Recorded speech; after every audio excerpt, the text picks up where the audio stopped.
Long ago, a monster named Nian lived in the mountains. Every year, around the time of the new year, he would go to the nearby village in China and eat all the food and livestock. People were scared of him. This continued for years. But one day, Nian saw a villager dressed in red clothes. The red clothes scared him and he ran down the hill screaming. The villager was so scared that he dropped his metal bucket. The bucket rolled down the hill, making a horrible noise. Frightened, Nian began to run faster. The villager told everyone about his amazing deed. Next year, when Nian arrived, they waved red banners and made loud noises with the rattles they had made. Nian was scared and ran away. He never returned. That is the reason why people in China believe that red color signifies luck. One rice meal for 1,000 gold ingots. Long ago, there was a young boy named Han Zin.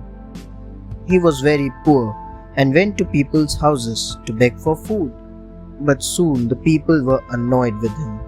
So he tried his luck at fishing, but he could never catch anything. One day, an old woman was washing clothes at the river saw him. She noticed his pale looks and felt sad for him. She fed him a bowl of rice every day. Han Zin felt guilty as he had nothing to give back to the old woman. One day, he said, "I am going to find some way to repay you for your good deeds." The woman smiled and went away. After many years, Han Zin became the king of Chu province in China. He sent his soldiers to search for the old woman. One day, she came to the palace. Han Zin gave her 1,000 gold ingots, bars. From here comes the idiom, a meal of gold. It means to be grateful and repay those who have helped you. Out fishing. The last king of the Shang dynasty was a dictator. Jiang Shang, one of his ministers, decided to leave the kingdom. He went away and settled in a quiet place near the Wei River in the kingdom of Duke Jishang. The duke was always on the lookout to hire talented people. Jiang Shang used to stretch his pole, let his hook at a distance from the surface of the water, and sing, "Those that are tired of living, or those that are seeking their death, come up." The duke heard about his surprising way of fishing. He sent his soldiers to bring Jiang, but Jiang turned his back on them and said, "What a bad luck, little shrimps jumping instead of a fish." The soldiers told this to the duke, who in turn sent his official to bring Jiang. But Jiang overlooked him and said, "What a pity, only a small fish appears." Finally, the duke came and Jiang Shang agreed to join him. The empty pot. The emperor of China was growing old and had no son. He decided to hold a competition to choose his successor. So, he invited all the boys of the kingdom and distributed flower seeds to them. He announced that whoever grew the best plant would be the next emperor. The boys hopefully took the seeds home and planted them in pots. One of the boys, Ping, was considered the best gardener. He tried his best to grow his seed, but nothing happened. The seeds of the other boys quickly sprouted and grew. Finally, the day came to show the flowers to the emperor. The emperor looked at the green plants with a frown on his face. He saw Ping's empty pot and smiled. The emperor declared him the new emperor of China. He said, "The seeds I gave you all were cooked and thus could not grow." Ping was rewarded for his honesty. The talking bird.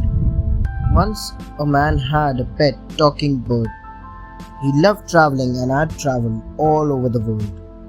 One day, he was far away from home and was left with no money. The bird understood the man's troubles and asked the man to sell it. Unwillingly, he took the bird to the palace.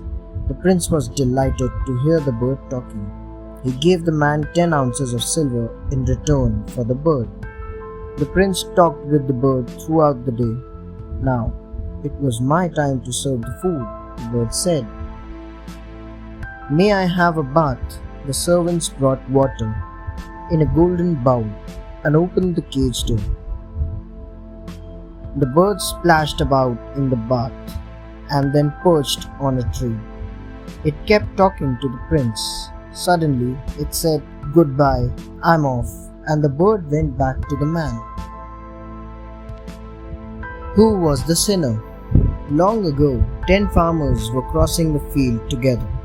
Suddenly, there was a heavy thunderstorm, and they had to take refuge in a half-ruined temple. While they thought they were safe inside, lightning flew around the temple in a continuous circle. The farmers were scared and thought that there must be a sinner among them, whom the lightning would strike. To find out who he was, they decided to hang their straw hats above the door. Lightning struck one of the hats and blew it away. The 9 farmers threw the unlucky owner of the hat out of the doors without mercy. But the moment he was thrown out of the temple, the lightning struck the temple. The one who was thrown out was the only virtuous one among them, and for his sake, the lightning had spared the temple. So, the others had to pay for their stone-heartedness with their lives. The race for the Chinese zodiac. Once, the Jade Emperor announced a race for the 12 places in the Chinese zodiac. All the animals had to cross the river to win the race. The rat and the cat were best friends. They hatched a plan to ride the mighty ox and win the race. They both climbed on the ox and joined the other animals in the race to cross the river. But the rat moved hastily and the cat fell down. The ox kept running in front, unaware of the rat on top. The rat jumped off when they had crossed the river to become the first animal of the zodiac. It was followed by the ox, the tiger, the rabbit, the dragon, the snake, the horse, the goat, the monkey, the rooster, the dog, and the pig. The cat, however, reached too late and missed the race. That is why there is no zodiac named after the cat, and the cat always hates the rat. Thanks for watching. Do like, share, subscribe to Sahil Book House.